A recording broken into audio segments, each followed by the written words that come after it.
You ever have one of those days where everything feels routine, so normal it's almost boring? That was me. A regular Thursday evening in downtown Seattle. Rain tapping on the windows, gray sky, coffee in one hand, phone in the other. I'd just gotten off a late shift at work, data entry, nothing exciting. I remember thinking how quiet the building was. My apartment complex wasn't fancy, but it was safe. Reliable. Faint hum of fluorescent lights. I lived on the 12th floor. I'd taken that same elevator every single day for the past 2 years. Same buttons. Same faint smell of cleaning supplies. Same flickering light in the corner no one ever fixed. That night, I pressed the up button, and the door slid open with that slow metallic groan. Sound, elevator ding, doors slide open. Inside, someone was already there, my neighbor, Ethan. He was maybe mid-40s, quiet, polite, always carried groceries or a toolbox. We'd exchanged polite smiles before but never really talked. He lived 2 floors below me, apartment 1007, I think. He gave me that little nod people give when they're too tired for small talk. I nodded back, stepped in, hit 12, and leaned against the wall. The doors closed. Elevator hum resumes softly, quiet hum of movement. The ride was normal for maybe 10 seconds. Then, he shifted. Not much, but I noticed. His hands were shaking, like he was trying not to make it obvious. I caught it in the reflection of the elevator mirror. I turned a bit, just enough to glance. He met my eyes, only for a second, then looked down, breathing hard. Something was off. Low ambient tension tone fades in. He fumbled in his jacket pocket and pulled out a folded piece of paper. Without a word, he held it out to me. I blinked. What's this? He didn't answer. His lips moved, but so quietly I couldn't hear. Then I caught the words. Get out, if you want to leave. Beat of silence, background sound drops out completely. My first reaction? Confusion. Maybe he was joking. Maybe it was some weird prank. But then I saw his eyes. Wide. Glossy.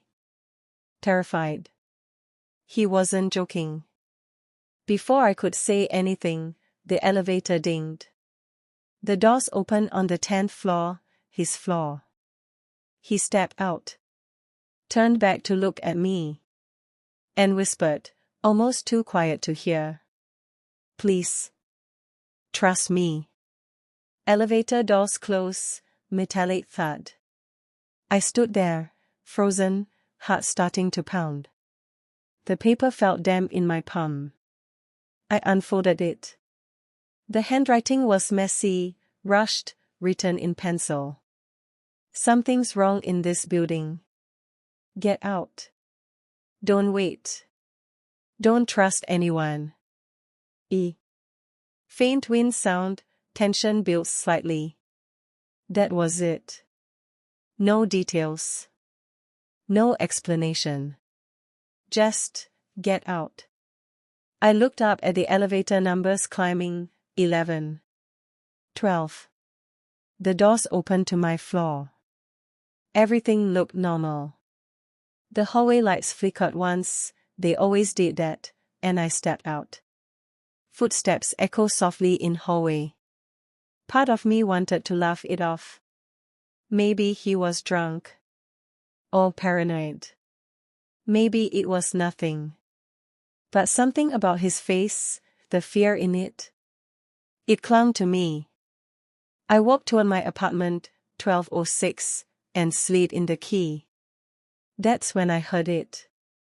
Soft, distant sound, faint mechanical hum, then a low clicking noise. It was coming from behind my door. Inside. I froze. I live alone. I stood there for a full 30 seconds, barely breathing. The clicking continued, steady, rhythmic. Like tapping metal. At faint heartbeat sound in background. I whispered, "Hello." No answer. I put my ear against the door. It stopped. The silence was louder than the sound had been. I slowly turned the key back and stepped away. My mind was spinning, maybe the neighbor knew something. I looked back toward the elevator. Its doors were closed now. I remember whispering, "What the hell is going on?" That's when the power flickered. Fluorescent lights buzz, go out, silence. Everything went dark for maybe 5 seconds. Then the emergency lights kicked in, dim, red, humming. And in that red glow, I saw it. A shape. At the far end of the hallway, near the stairwell, a figure standing still. Tense ambient music builds. Could have been a person. Could have been a shadow. But I knew they were facing me. I couldn't see their face, just the outline. They weren't moving. Neither was I. We just stood there. The hum of the lights filled the silence. Then, slowly, they turned and walked away. Footsteps fade down the hall. I don't remember deciding to move, but suddenly, I was running. Back to the elevator. I hit the down button over and over. The doors opened, I stepped in, and froze again. The panel was dark. No floor numbers lit up. No hum. Just silence. And then, from the corner speaker, faint static. Static sound builds softly, distant male voice cutting in. "Don't, stay." I stepped back so fast I hit the wall. "Who's there?" "Ethan." No reply. Just static. Then, silence again. Music fades, replaced with soft ambient hum, narration comes. I don't know how long I stood there. Seconds. Minutes, maybe. Finally, the lights flickered again, this time brighter. Normal light. The elevator dinged like nothing had happened. I pressed L for lobby. The doors closed. Elevator begins moving down, steady hum. As it moved, I looked down at the note again. The paper had something written on the back this time, like it appeared from pressure. Barely visible pencil marks. They watched the walls. Silence beat, slow inhale sound. The walls. I glanced around the elevator, the brushed metal panels shining faintly in the light. I leaned closer. And that's when I noticed it, tiny holes. Dozens of them, almost invisible. Like pinpricks near the corners. I never seen them before. Low rumble sound builds. I stepped back, stomach twisting, whatever was going on, Ethan wasn't crazy. And I wasn't staying to find out what those holes were for. Elevator dings, doors open to lobby.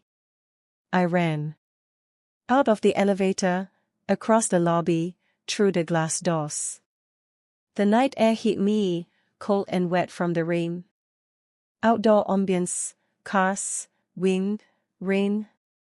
I turned back once. Looked at the building. All the windows were dark, except one. The 10th floor. Ethan's floor.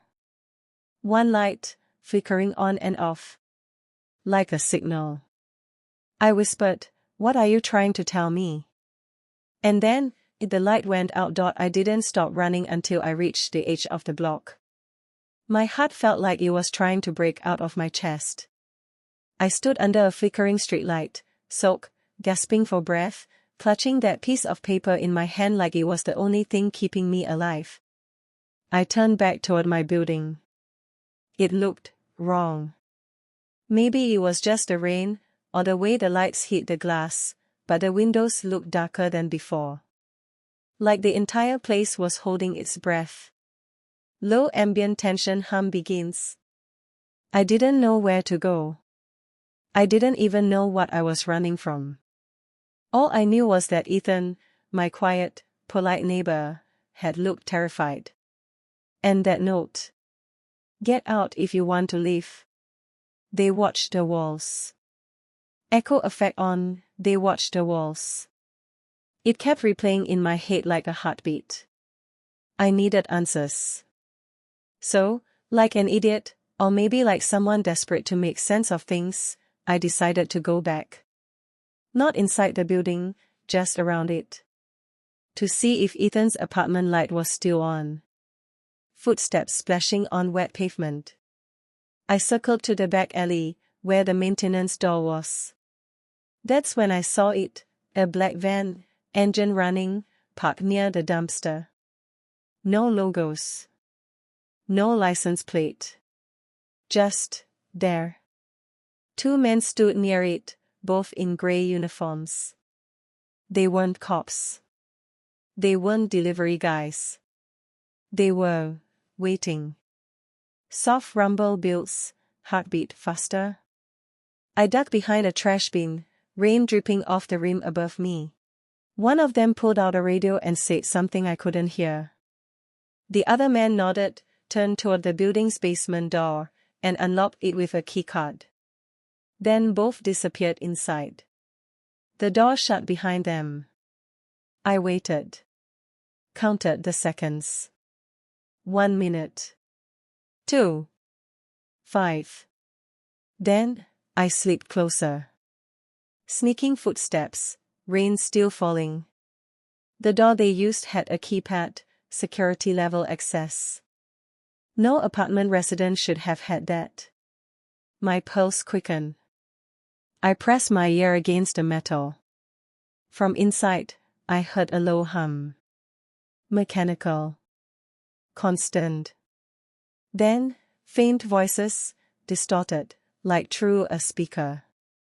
I couldn't make out words, but I could feel the weight of them. Cold.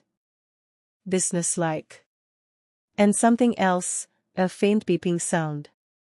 Like a monitor. At faint beeping, distant, layered under ambience.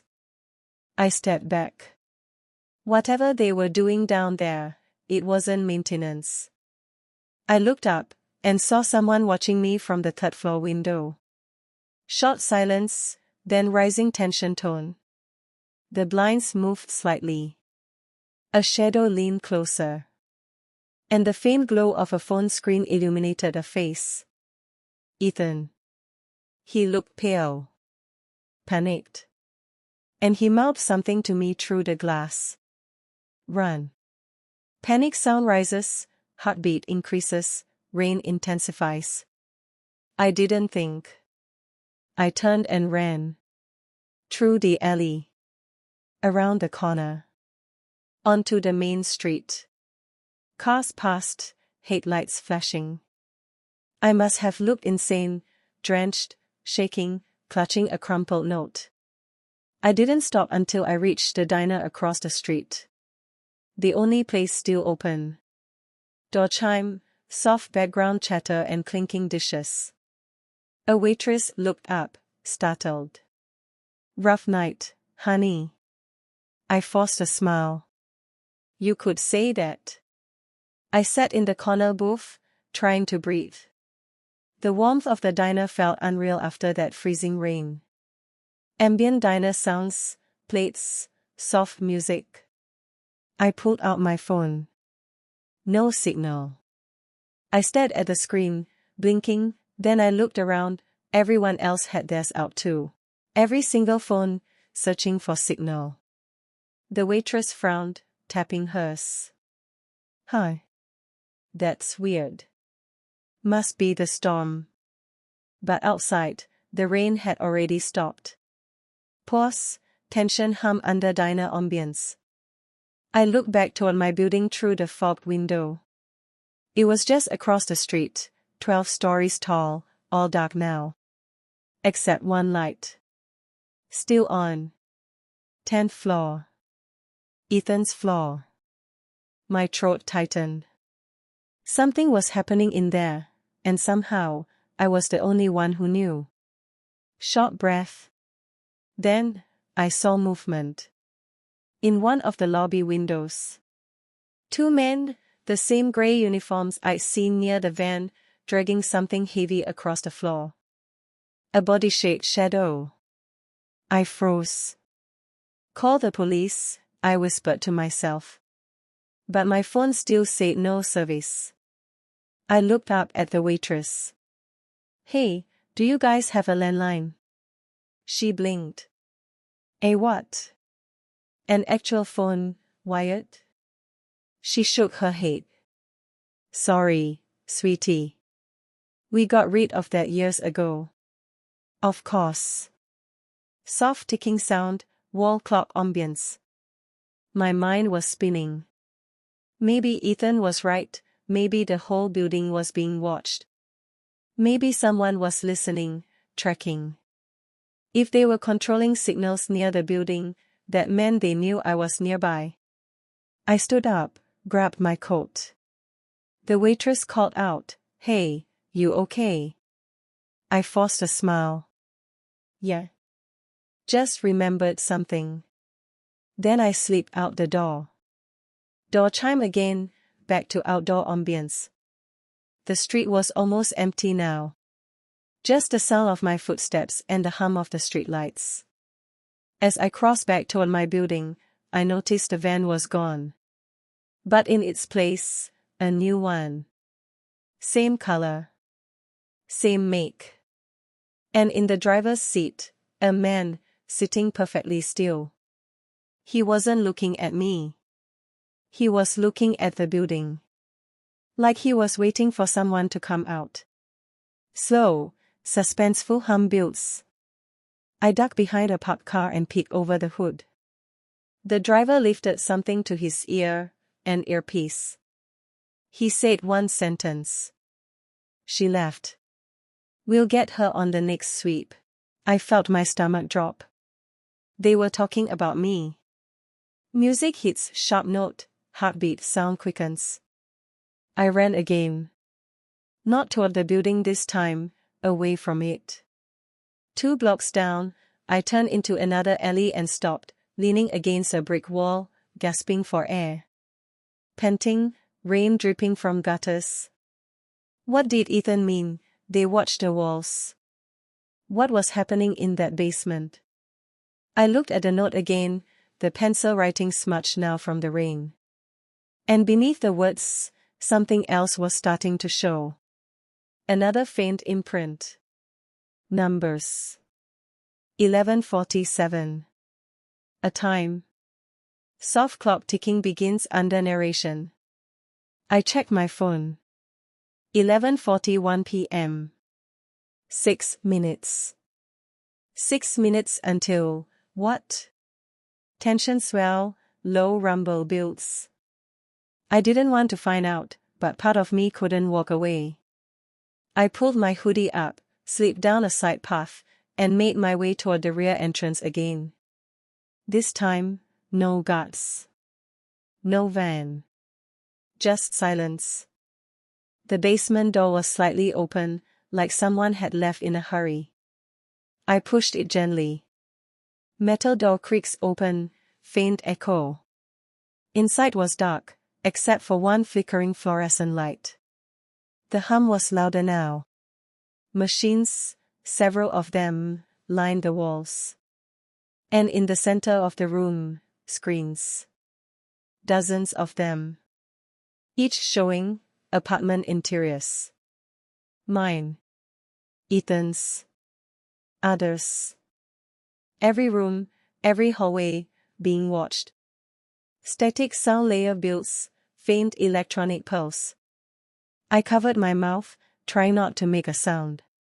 This wasn't normal surveillance. This was invasive. Private moments. Bathrooms. Bedrooms. And each screen had a red number in the corner, a timer. 11:46. 11:47. Then all the timers hit 0. All ambient sounds cut, silence. For 1 second, nothing. Then, every monitor went black. And in the reflection of one dark screen, I saw movement behind me. Sound, slow footsteps approaching on concrete. I turned around. But the room was empty. At least, I thought it was. Then, a whisper, right next to my ear. When I came to, the world was quiet. Too quiet. The air smelled like dust and rain. I was lying on the sidewalk, my clothes damp, my palms scraped raw against concrete. A thin mist blurred the streetlights, turning everything silver and distant. For a few seconds, I thought maybe I'd fallen asleep on the way home. Maybe I'd dreamt the elevator, the note, the basement. But when I looked behind me, I saw Maplewood Towers, my building, half in shadow, one of its windows flickering like a dying heartbeat. And I remembered Ethan's eyes. The fear in his voice. That whisper that didn't sound human, "You weren't supposed to see this." Echoes faintly, reverb, then silence. I didn't run. I just walked, half conscious, half dreaming, until my legs gave out outside a gas station. A man asked if I needed help, but when I opened my mouth, nothing came out. I just shook my head and kept walking. I don't know how I made it to my friend Jamie's place. I only remember her opening the door, the porch light turning her face into a blur, and her saying, "God, what happened to you?" I told her everything. Every detail. The elevator, the note, the whisper. She listened, not interrupting, not laughing, just listening. And when I finished, she said something I didn't expect. "That building. I thought it was condemned." Soft drone starts, low, pulsing. I stared at her. "What do you mean, condemned?" She frowned, scrolling through her phone. "Yeah, it was on the local news a few years ago. Gas leak or something. Everyone moved out."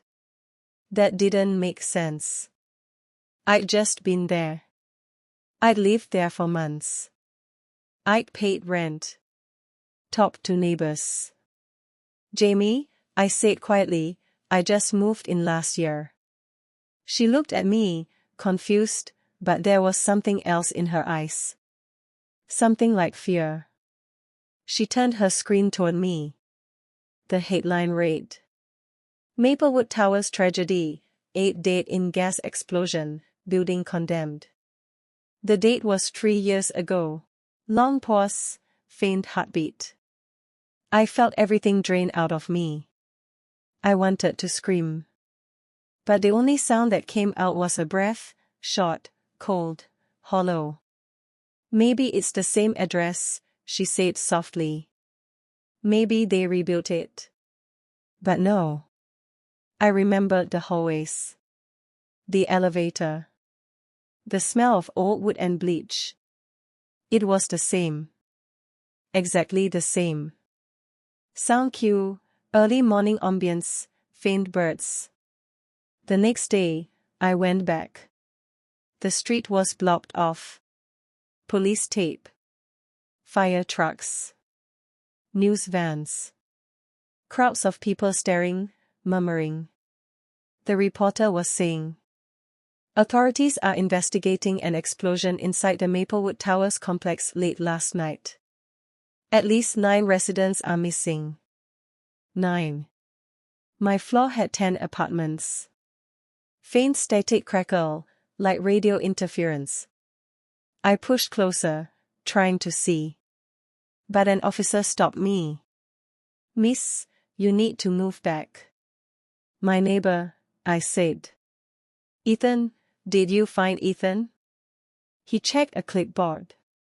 "No one by that name." My voice cracked. Apartment 4B. He looked again, shook his head.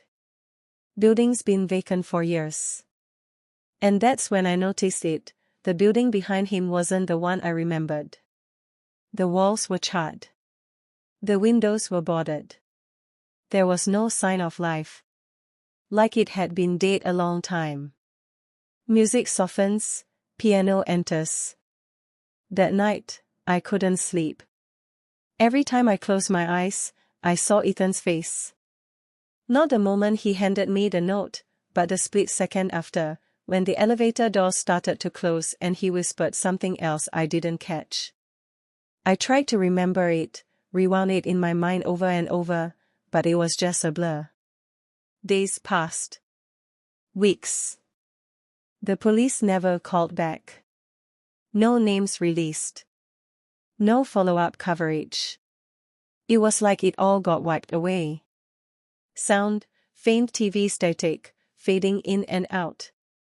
One night, I decided to go back online, search for records, anything, tenant lists, property records. Nothing.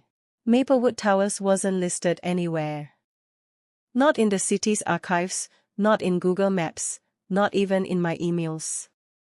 The rent receipts, gone. Every message with the landlord, deleted. Like they never existed. Pause, quiet ticking clock sound. That's when I started noticing other things. A smell. Metallic. Sharp. Like electricity after rain. A hum that would start at 11:07 every night, low, steady, mechanical. It didn't come from the fridge, or the pipes, or the street. It came from under the floor. And then, small things began appearing. A torn envelope on my doorstep, blank. A half-burned photograph slipped under my door.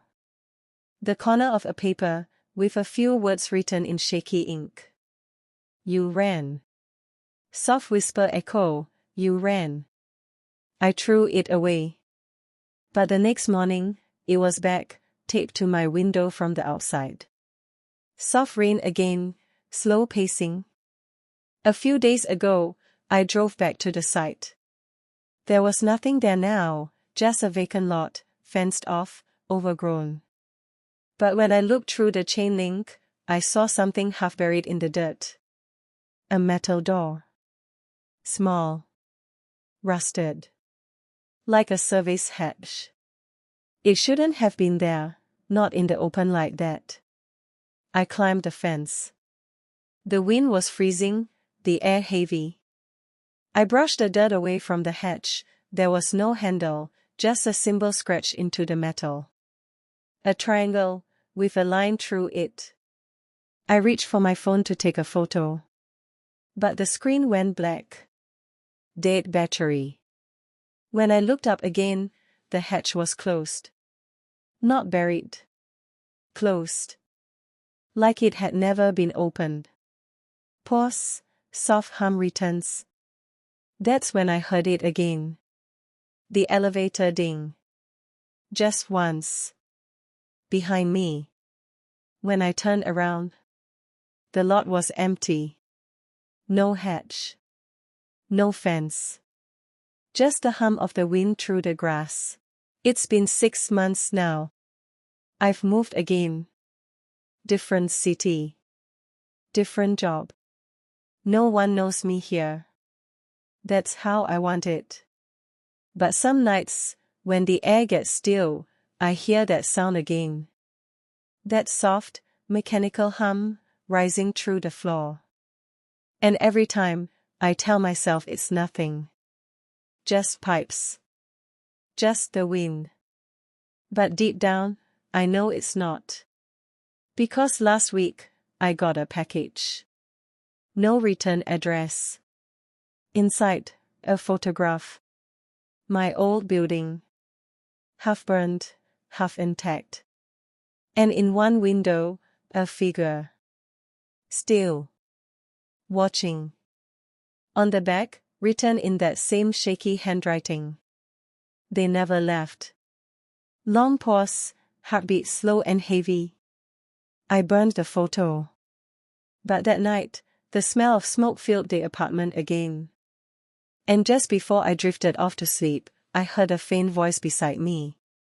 It wasn't Ethan's. It wasn't mine. It was calm. Close. Almost kind. You weren't supposed to leave either. Silence, whole for 5 seconds. And then the sound, faint, distant, an elevator door closing. Elevator ding, echo fades into quiet piano. People ask why I don't live in buildings anymore. Why I avoid elevators. Why I still wake up at night, counting the seconds between mechanical sounds. It's because some doors aren't meant to open. And some warnings aren't meant to be ignored. I still don't know what happened that night. I don't know what Ethan saw, or what he was trying to save me from. But sometimes, when I catch my reflection in a window, for just a second, I think I see him standing behind me. Watching. Waiting.